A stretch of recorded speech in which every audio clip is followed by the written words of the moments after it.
Na-test at na full wear ko na tong Marwa X-Straight. Nakumpara ko na rin siya side by side sa Marwa OG. Ano yung pagkakaiba? Para sa akin, sa performance may pagkakaiba. Para sa akin, sa scent may pagkakaiba. Unahin ko na yung scent. Mas fresh tsaka mas citrusy yung Marwa OG, particularly sa opening. Mas spicy to sa opening. Pero kapag sinabi ko mas spicy to sa opening, wag nyo i-expect na sobrang laki ng pagkakaiba. Hindi siya yung level ng Cobra sa pagiging spicy. Kung si Cobra naninipa, yung sinasabi ko diba naninipa sa opening. Ito hindi eh. Kung hindi ko siya ikukumpara sa Marwa OG, sasabihin ko pa rin na ang fresh mo. Sasabihin ko pa rin na hindi ko sasabihin na mas spicy ka kasi wala ang comparison eh. Pero kung ikukumpara ko nga dun side by side sa Marwa OG, dun lang lumalabas na mas spicy siya. Yung performance yung mas noticeable na pagkakaiba nila para sa akin. Mas nagpo-project yung Marwa X-Straight during the first hour, tapos unti-unti humihina. Pag sinabi ko mas nagpo-project to, huwag nyo isipin na sobrang laki ng pagkakaiba. Hindi siya beast mode. Pero noticeable yung pagkakaiba ng projection. Mas noticeable yung pagkakaiba ng longevity. Kung yung Marwa tumatagal sa akin around 5 hours, ito umaabot ng 7, umaabot ng 8 hours. Pero hindi na ganun kalakas. Kumbaga skin scent na.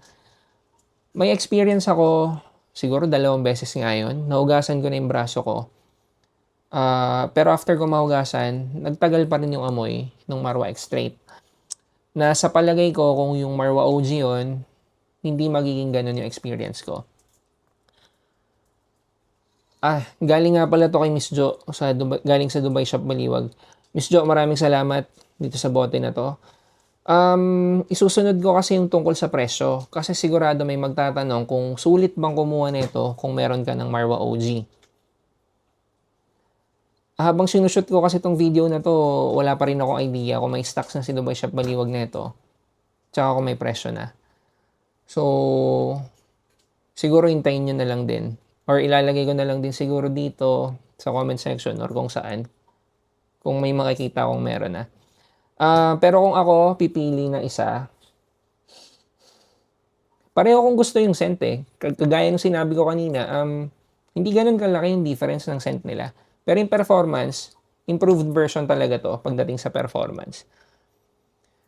60 ml to, 100 ml yung OG. Sa akin, kahit alin kukunin ko eh.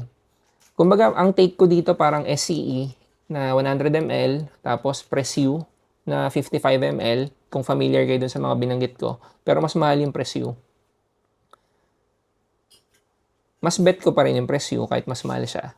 So, feeling ko dito kahit mas mahal to, dun sa Marwa OG, baka piliin ko to because of the performance. Pero, yun lang yung impression ko sa ngayon.